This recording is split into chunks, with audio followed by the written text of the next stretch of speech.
Afghanistan is a historic crossroads. It could either go in the direction of peace, stability after 40 years of conflict. If this goes wrong, it could go into chaos, humanitarian crisis. It could lead to a huge refugee problem which will affect all the neighbors. And from Pakistan point of view, it would have terrorism from soil of Afghanistan, because already there are 3 terrorist groups that have been operating from the Afghan soil and attacking Pakistan. If Pakistan helped Taliban win against the United States, it means that Pakistan is stronger than the United States, the whole of the Europeans, and so strong that it has been able to make a lightly armed militia, 65, 60, 70,000 militia, beat a well-equipped army of 300,000. So it is, unfortunately, it is a propaganda which has been unleashed, number one, by the Afghan government to cover up its incompetence, its corruption, its inability to give proper governance to Afghanistan, it being perceived as a puppet government, not being respected by the people of Afghanistan. And secondly, it's India, which invested heavily in this Ghani Afghan government. And so this propaganda comes from there, but it has no logic. The total budget for 220 million people is $50 billion. How could it have in any way supported insurgency in Afghanistan, which overwhelmed the United States, which spent over $2 trillion in Afghanistan in 20 years?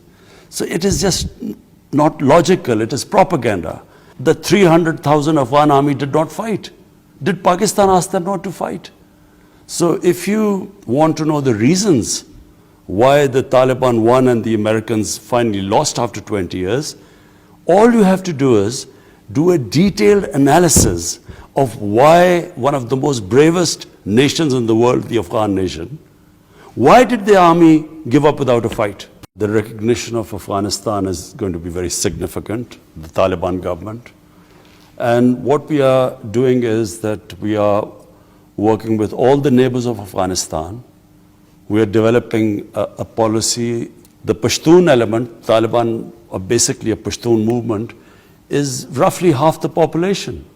Then there are Tajiks, who are a significant minority, and then there are Uzbeks, and then there are Hazara. For the interest of Afghanistan, for the long-term stability of Afghanistan, all of us feel that it must be an inclusive government which unites Afghanistan. So really that's where we stand today. We will discuss with all the neighbors of Afghanistan and come up with a policy. Look, the Taliban have, through one of the most epic struggles anyone could have gone through, because after 20 years, they have really survived greatest military machines in the history of mankind. And they have taken heavy casualties in this. So I assume what is going on right now is that there is a feeling amongst those who have struggled in these 20 years, who've given a lot of sacrifices. They would want to have the lion's share, the main share of the government. And yet, I think within the Taliban, there are people who feel that unless they get all other minorities, other sects, groups, everyone until they get them under the umbrella, they feel that the government will remain unstable. So I think that is going on within the Taliban movement right now.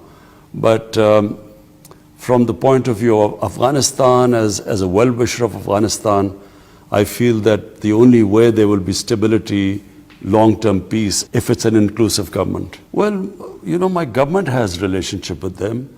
Our security chiefs keep exchanging views about the situation in Afghanistan. Our foreign minister has met their foreign secretary. So there is talk between the two countries. I'm not sure whether at the moment the United States has a coherent policy towards what they're going to do in Afghanistan. And the reason is there's so much criticism of President Biden for his decision to withdraw from Afghanistan, and which I feel is extremely unfair. It was the only sensible thing to do. But how can you prepare? He's been criticized heavily that he wasn't prepared. But how do you prepare if 2 weeks before the date of departure, whether that date was given now or in years' time or 6 years' time or 5 years' time, if the Afghan government, if the president flees the country and the army collapses 2 weeks before the departure, how can you prepare for that? So there is a lot of unfair criticism, I'm afraid, of Joe Biden. And because of that, I think the inquisition of their foreign secretary in front of Senate. So I don't think they have still formulated a rational policy because of the sheer amount of criticism, unfair criticism which they are facing. But I think sooner or later, the US has to decide that unless Afghanistan stabilizes and unless this huge humanitarian crisis is averted by helping this government, or forget the government, the people of Afghanistan. Unless the people of Afghanistan are helped, the situation stabilizes. If this descends into a huge humanitarian crisis, does not help, then the consequences would be far-reaching in terms of refugees. There'll be a huge refugee problem, which Pakistan probably will face more, Iran, two countries which have had taken the most number of Afghan refugees. We still have almost 3 million Afghan refugees. But it will also have on terrorism, that if there is instability in Afghanistan, then how will the government be able to stop terrorism from Afghan soil? And there again, Pakistan is worried because there are already 3 different groups that have been operated from Afghan soil hitting Pakistan. There is no doubt, if there is instability, chaos, a weak government in Afghanistan which cannot control the terrorists, so if that happens, then the country that is going to be most at risk will be Pakistan.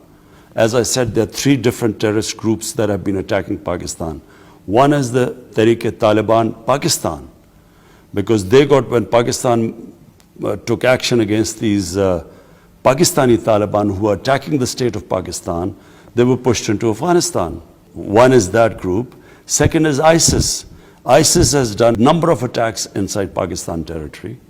And that ISIS is the one which did that attack on the Kabul airport. But also we have Baloch terrorists. These terrorists have been using Afghan soil to attacks in Balochistan. That's why Pakistan is talking to all the neighbors of Afghanistan.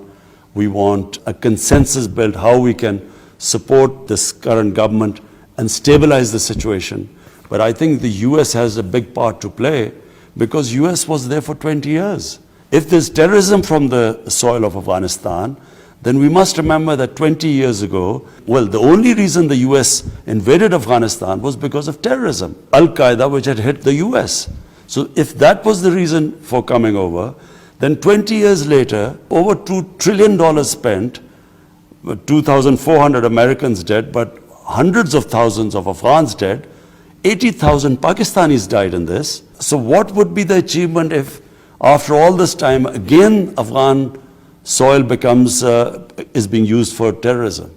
So therefore, I think the whole world community has to take cognizance. And this is a historic moment where they should not let Afghanistan drift towards chaos and go into another crisis. I was listening to the Senate hearing where Secretary Blinken was there and answering these questions to the senators. And I must say, as a Pakistani, I felt deeply hurt by some of the remarks made by those senators. To blame Pakistan for this debacle in Afghanistan is the most painful thing for us to listen to. Pakistan is the country that gave the greatest number of sacrifices for the American war in Afghanistan. Pakistan was asked to join this invasion of Afghanistan by the Americans or become part of this coalition when Pakistan had nothing to do with 9/11. There was no Pakistani involved in it. Al-Qaeda was in Afghanistan. There were no militant Taliban in Pakistan. We had no reason to enter the war. But unfortunately, our military dictator at the time, to get acceptability from the Americans, he took us into this war. And this war cost Pakistan, 80,000 people died in this. Because what happened was that Mujahideen of 80s who were trained to fight jihad against the Soviets We had trained them to fight against foreign occupation was a holy war, a jihad. And now when the Americans invaded Afghanistan, the same people we are trying to tell them now, because we had joined the Americans, that now fighting against the Americans is terrorism. So they turned against us. They called us collaborators. So they started doing terrorist acts against Pakistan. And then all along the border, the Pashtun tribes, which had sympathy with the Taliban, not because of their ideology, but because of their ethnicity. So the Pashtun nationalism kicked in. They too thought we were collaborators against fellow Pashtuns, and they formed what was the Pakistani Taliban. So they started attacking Pakistan as collaborators. And there were insider attacks from within the Pakistan army who had trained the Mujahideen. So there were 2 suicide failed attacks put on General Musharraf from within the army. There were 50 different militants split into groups who were attacking the state of Pakistan at one point. On top of it, our ally, it's only time in history when a country is being attacked bombed by its own ally. 480 drone attacks were conducted in Pakistan by the US. So this country, what we went through, the suffering we went through, forget about the people who lost their limbs in bomb attacks, the loss to the economy. When you have suicide attacks, Islamabad was like a fortress. So the country lost over $150 billion.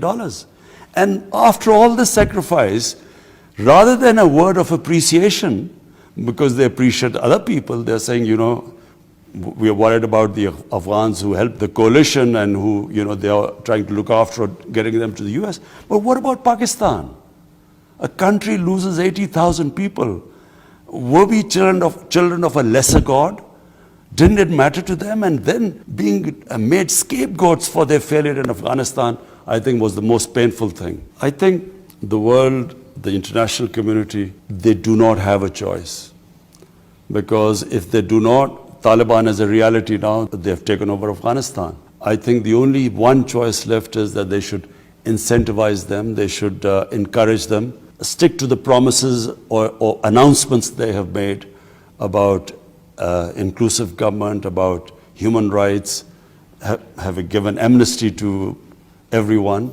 I think the world should encourage them to walk this path. Hopefully, if it works, you could have peace in Afghanistan after 40 years. If the world community decides to put sanctions on them, what happens? It's the people of Afghanistan that are going to suffer. A country which relied, until this Taliban have taken over, until then, the Afghan government, 75% of their budget was foreign aid. If the foreign aid disappears, the country will collapse. And if it collapses, as I said, this will have implications not only for all the neighbors of Afghanistan, but I think in terms of international terrorism, it will have effect everywhere. So therefore, the only one way to go is to incentivize the Taliban to stick to what they have promised of inclusive government and hope that they take that path. Pakistan has made every effort to have peace with India. I have had great friendships in India, but unfortunately, India is ruled by an ideology which is called the RSS ideology. That RSS ideology was inspired by the Nazis in the 1920s and 30s. And it's a racist ideology, which actually believes that the Hindu is superior to all the other minorities. And therefore, it is a strongly anti-Pakistan, quite an aggressive ideology, which believes in subordinating not just the minorities in India, but also the neighbors around them. And so I found it very difficult to take our relationship forward. And then on 5th August in 2019, they unilaterally took away the state of Kashmir. And Kashmir is a disputed territory between Pakistan and India. And this has been recognized by the world community through United Nations Security Council resolutions. Then that's when all our communication stopped. What they're doing in Kashmir is violating every human right.